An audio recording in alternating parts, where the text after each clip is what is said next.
Hello everyone, welcome back to my channel. आप सभी लोगों का स्वागत है।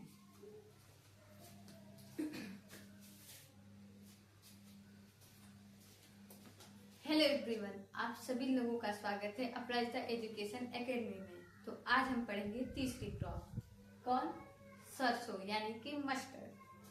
तो चलिए, ये मैंने पहले इसलिए लिख दिया है क्योंकि वीडियो ज्यादा लंबा ना हो जाए, इसलिए, ताकि बाकी चीजें हम लिख लिख के पढ़ेंगे और इसको मैंने पहले ही लिख दिया है। ये एजीटीए और केन सुपरवाइजर के लिए बहुत ही इम्पोर्टेंट है और इसी क्लास में मैं आपको सब याद भी करवा दूंगी, बस आप क्लास में बने रहिएगा ध्यान से। तो देखिए, पढ़ते हैं पहले सरसों। सरसों का बोटेनिकल नेम क्या है, यानी कि वैज्ञानिक नाम क्या है? तो ब्रेसिका स्पीसीज। सरसों का वैज्ञानिक नाम क्या है? Brassica species. सरसों की बहुत सारी प्रजातियां हैं और इनका भी वैज्ञानिक नाम पूछा जाता है, तो देख लेते हैं हम लोग। ब्रेसिका कैम्पेस्ट्रिस, ये किसको बोला जाता है? ये सरसों को बोला जाता है। ब्रेसिका कैम्पेस्ट्रिस बोला जाता है सरसों को। ब्रेसिका नेपस, ये किसको बोला जाता है? रेपसीड को। ब्रेसिका नेपस, ये किसको बोला जाता है? रेपसीड को। ब्रेसिका जुनसिया, ब्रेसिका जुनसिया, ये किसको बोला जाता है?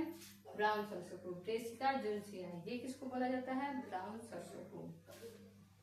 ब्रेसिका निग्रा, ब्रेसिका निग्रा किसको बोला जाता है? ब्लैक सरसों को। ब्रेसिका रेपा, ये किसको बोला जाता है? तोरिया को। एरुका सटाइवा, एरुका सटाइवा किसको बोला जाता है? तारा मीरा को। तो ये है सरसों की प्रजातियां। तो एक बार फिर से इसको पढ़ लेते हैं क्योंकि ये याद करने में थोड़ा डिफिकल्ट होता है और इससे क्वेश्चन पूछा गया है। तो ये मैं फिर से एक बार बताती हूँ। ब्रेसिका कैम्पेस्ट्रिस किसको बोलते हैं? तो सरसों को बोलते हैं। किसको बोलते हैं? Brassica campestris. किसको बोलते हैं? सरसों को। ये पता है कैसे याद होगा? इसको 2-4 बार बोलेंगे ना तो इससे ना जबान टूट जाएगी, जैसे मतलब जबान पे बार बार आने लगेगा ये बात, तो ये याद हो जाएगा क्योंकि बोलने में थोड़ा सा डिफिकल्ट होता है।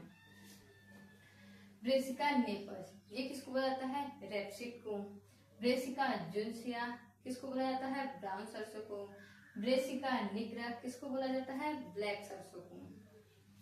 ब्रेसिका रेपा, किसको बोला जाता है? तोरिया को। एरुका सटाइवा, किसको बोला जाता है? तारा मीरा को बोला जाता है। तो अब हम आगे की चीजें देख लेते हैं।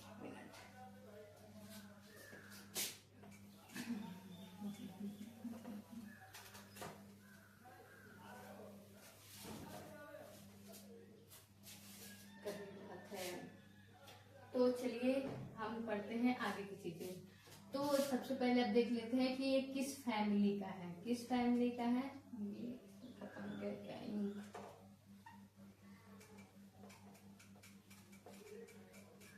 फैमिली कौन सी है इसकी?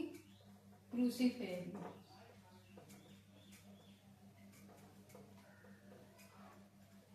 क्रूसीफेरी फैमिली का है ये। इसकी उत्पत्ति स्थान कहाँ है? उत्पत्ति स्थान कहाँ है इसका? पूछा जाता है ये। चीन। ठीक है। इसका हार्वेस्टिंग इंडेक्स पूछा जाता है, कितना होता है हार्वेस्टिंग इंडेक्स?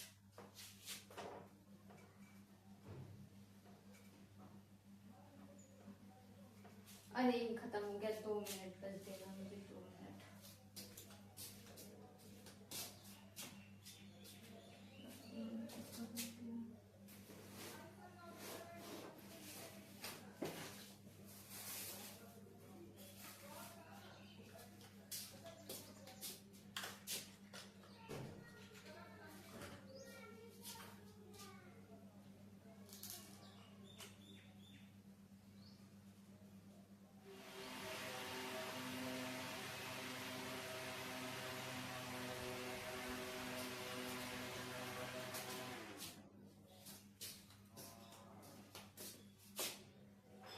तो चलिए आगे का देखते हैं। हार्वेस्ट इंडेक्स कितना होता है? 25%।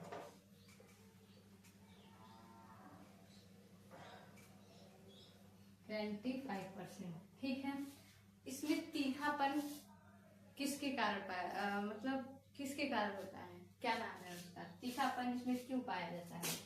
तो तीखापन का कारण क्या है? तीखापन क्यों होता है इसमें? तो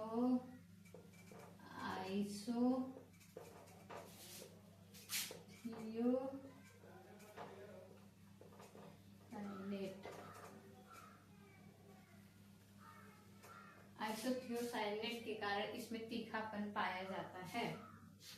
अच्छा, अब क्या बचा? हाँ, सी ग्रेड से क्वेश्चन पूछता है। सी ग्रेड से पहले हम पढ़ लेते हैं इसके लिए सॉइल कौन सी चाहिए। तो मिट्टी कौन सी चाहिए? इसको भारी से हल्की दोनों, भारी में भी उगा सकते हैं और हल्की दोमट मिट्टी में। हल्की और भारी दोमट मिट्टी। पीएच मान, मिट्टी का पीएच मान कितना होना चाहिए? 6 से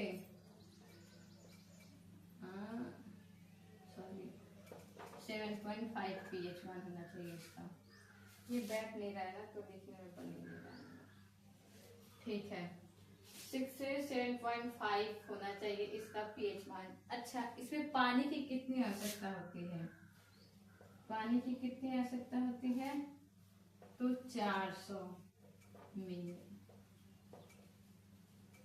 तो इतना को दोबारा एक बार कर लेते हैं। फैमिली कौन सी है? क्रूसीफेरी। उत्पत्ति स्थान कहाँ हुआ था? तो चीन हुआ था। हार्वेस्ट इंडेक्स इसका कितना है? तो 25% है। मिट्टी कौन सी चाहिए? तो हल्की और भारी दोमट मिट्टी दोनों में उगा सकते हैं इसको। पीएच मान कितना होना चाहिए? 6 से 7.5 तक। अच्छा, अब देख लेते हैं दूसरा, इसको हटा देते हैं।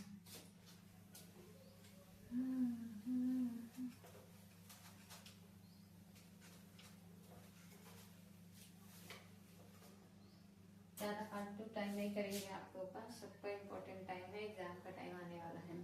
तो अच्छा, अब बचा सीड रेट।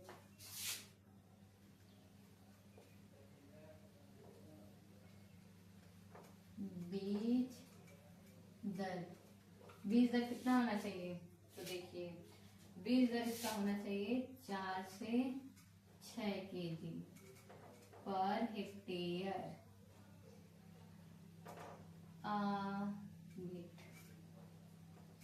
ये होना चाहिए।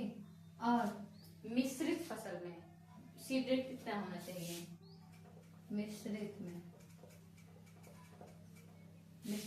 फसल में कितना होना चाहिए? तो 2 kg पर हेक्टेयर। अच्छा, रेपसीड का कितना होना चाहिए? रेपसीड का बीज दर कितना होना चाहिए? बीज दर कितना होना चाहिए? 4 kg पर हेक्टेयर। इसमें एक और पूछा जाता है कि डिस्टेंस कितना होना चाहिए, प्लांट टू प्लांट और रोड टू रोड डिस्टेंस कितना होना चाहिए। तो देखिए,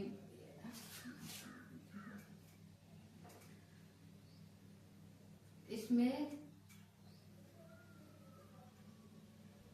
इसको क्या बोलेंगे,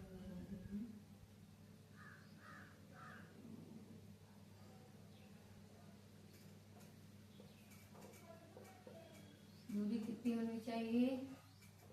रो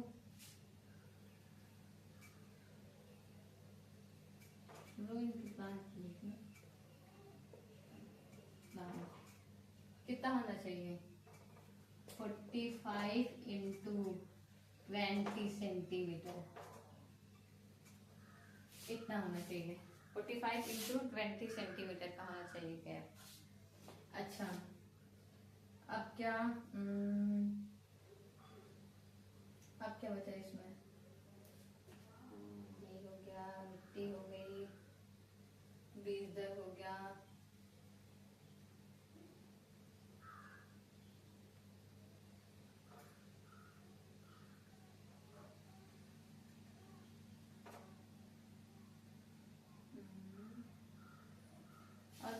है इसमें? हाँ, इसकी उपज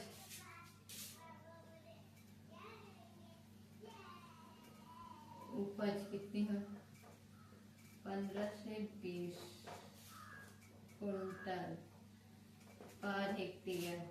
ये कॉमन है, 15 से 20 कुंटल पर हेक्टेयर। लेकिन जो मैंने अलग अलग वैरायटी बताई है उसका अलग अलग होता है, लेकिन उससे क्वेश्चन पूछे नहीं जाते हैं, इसलिए मैंने नहीं बताया है। तो ये सारी चीजें हो गई। तो एक बार फिर से रिविजन कर लेते हैं। इसमें मैंने बस वही पॉइंट बताया है जो पूछा जाता है। तो अब एक बार फिर से रिविजन कर लेते हैं। सरसों का बोटेनिकल नेम क्या होता है? Brassica campestris. ठीक। उत्पत्ति स्थान चीन। सॉइल कैसी चाहिए? तो भारी से हल्की दोमट मिट्टी। उसका पीएच मान कितना होना चाहिए? 6 से लेके 7.5 तक पीएच मान होना चाहिए। 6 से 7/5 पीएच मान होना चाहिए। अच्छा, सीड रेट कितना होना चाहिए? तो वैसे तो सीड रेट होना चाहिए समान 4 से 6 केजी पर हेक्टेयर, लेकिन मिश्रित फसल में 2 केजी पर हेक्टेयर होना चाहिए। अच्छा, रेपसीड की सीड रेट भी पूछा जाता है, ये एक बार पूछा हुआ क्वेश्चन है रेपसीड का। तो ये कितना चाहिए? तो ये भी 4 केजी पर हेक्टेयर चाहिए, 4 केजी पर हेक्टेयर। अच्छा, इसमें दूरी पूछ लेती है। रो टू रो का डिस्टेंस कितना होना चाहिए और प्लांट टू प्लांट का डिस्टेंस कितना होना चाहिए? तो रो टू रो का जो डिस्टेंस होना चाहिए वो 45 सेंटीमीटर होना चाहिए और प्लांट टू प्लांट का वो 20। तो 45 × 20 सेंटीमीटर लिख सकते हैं ऐसे। तो ये हमारे सरसों हुआ समाप्त।